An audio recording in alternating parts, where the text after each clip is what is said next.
ಬೆಂಬಲ ಕೊಡ್ತೀವಿ ಬಿಜೆಪಿ ಸರ್ಕಾರ. ಬರ್ರಿ, ನಾವು ಬೆಂಗಳೂರಲ್ಲಿ ಬೇರೆ ಬೇರೆ ಹಳ್ಳಿಗಳಲ್ಲಿ ಹೋಗಿ ನೋಡ್ರಿ, ರೋಡ್ಗಳು ಸರಿ ಇಲ್ಲ, ಬಿದ್ದು ಕಾಲ್ ಕೈ ಆಸ್ಪತ್ರೆಯಲ್ಲಿದ್ದಾರೆ. ಯಾರ್ರಿ ಅವ್ರಿಗೆ ಕೊಡೋದು? ₹1 ನಿಮ್ಮ ಸರ್ಕಾರದಿಂದ ಬಡವರಿಗೆ ಇನ್ನವರೆಗೂ ₹1 ಆದಾಯ ಏನು ಕೊಟ್ಟಿಲ್ಲ. ಬಡವರಿಗೆ ಏನಾದ್ರು ಕೊಟ್ಟಿದ್ರೆ ನೀವು? ಏನು ಕೊಟ್ಟಿಲ್ಲ.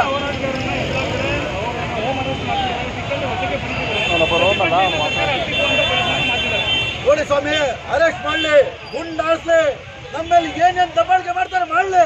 ಇವತ್ತು ಎಲ್ಲ ಕನ್ನಡಿಗರು ನೋಡ್ಬೇಕು, ಇಲ್ಲ ರಾಜ್ಯದವ್ರು ಎಲ್ಲರೂ ನೋಡ್ಬೇಕು. ಕನ್ನಡಿಗರ ಮೇಲೆ ಆಯ್ತಿರೋ ಅನ್ಯಾಯ ಏನ್ ತಿಳ್ಕೊಂಡ್ಬಿಟ್ಟವ್ರೆ ಇವರೊಬ್ಬಂದು ಸರ್ಕಾರ. ಇವತ್ತಿರುತ್ತೆ ನಾಳೆ ಹೋಯ್ತಿರಲ್ರಿ, ಏನ್ ತಿಳ್ಕೊಂಡ್ಬಿಟ್ಟಿದ್ದೀರಾ? ಕನ್ನಡದವ್ರಿಗೆ ಕನ್ನಡಿಗರಿಗೆ ನೀವು ಕನ್ನಡಿಗರ ವಿರುದ್ಧ ಬಂದ್ರೆ ಯಾವತ್ತೂ ನಿಮ್ಮ ವಿರುದ್ಧ ನಾವು ಧ್ವನಿ ಎತ್ತೀವಿ. ಎತ್ತಾಳ್ ಬಿಜೆಪಿ ಸರ್ಕಾರ ಮಾಡ್ತಿರೋ ನೀಚ ಕೆಲಸ ಇದು. ಬಿಜೆಪಿ ಸರ್ಕಾರ ಅವನಿಗೆ ಬೆಂಬಲ ಕೊಡ್ತೈತೆ. ಕೋಮು ಗಲಭೆ ಮಾಡಿ ಒಳಗಿದ ಅವಾಗ IPS ಆಫೀಸರ್ ಸ್ಟೇಟ್ಮೆಂಟ್ ಕೊಟ್ಟಿದ್ರು ಎತ್ತಾಳಿಗೆ ಅರೆಸ್ಟ್ ಮಾಡಬೇಕು ಅಂತ. ಅವಾಗ ಬಿಜೆಪಿ ಸರ್ಕಾರ ಬೆಂಬಲ ಕೊಡ್ತಲ್ಲ, ಕಳ್ಳರುಗಳಿಗೆ ಬೆಂಬಲ ಕೊಟ್ಬಿಟ್ಟು ಕಳ್ಳನ ಬಾಯಿಂದ ಹೋರಾಟಗಾರರ ವಿರುದ್ಧ ಮಾತಾಡ್ತಾನಲ್ಲ ಎತ್ತಾಳ್. ಕಳ್ಳ ದೊಡ್ಡ ಕಳ್ಳನ ಬಾಯಿಂದ ಹೋರಾಟಗಾರರ ವಿರುದ್ಧ ಮಾತಾಡ್ತಾರೆ.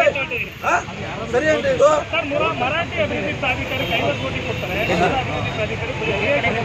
ಸ್ವಾಮಿ ಅದೇ ಹೇಳ್ತಿರೋದು ಅನ್ಯಾಯ. ಇವ್ರು ಏನ್ ಮಾಡ್ತಾವ್ರೆ? ಇವರು ಮರಾಠಿಗಳಿಗೆ ವೋಟ್ ಬ್ಯಾಂಕ್ಗೋಸ್ಕರ ಕೊಡ್ತಾವ್ರೆ. ಯಾವ ಮೂಲೆ ಅಂತ ಇವ್ರಿಗೆ ಏನು ಗೊತ್ತಿಲ್ಲ. ಈಗ ಕನ್ನಡದವ್ರ ಯಾರಂತ ಮರ್ತೋಗಿದ್ದ ಈ ಸರ್ಕಾರ. ಕನ್ನಡದವ್ರ ಪರ ಸುಮ್ಮನೆ ಘೋಷಣೆ ಕೊಟ್ಟದಷ್ಟೇ.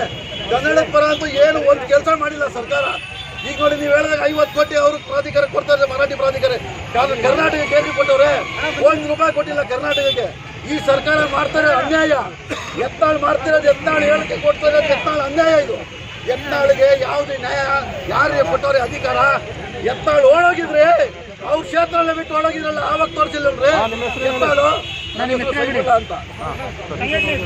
ಕರ್ನಾಟಕ ರಕ್ಷಣಾ ವೇದಿಕೆ ಅಭಿಮಾನಿಗಳು ಅನ್ಯಾಯ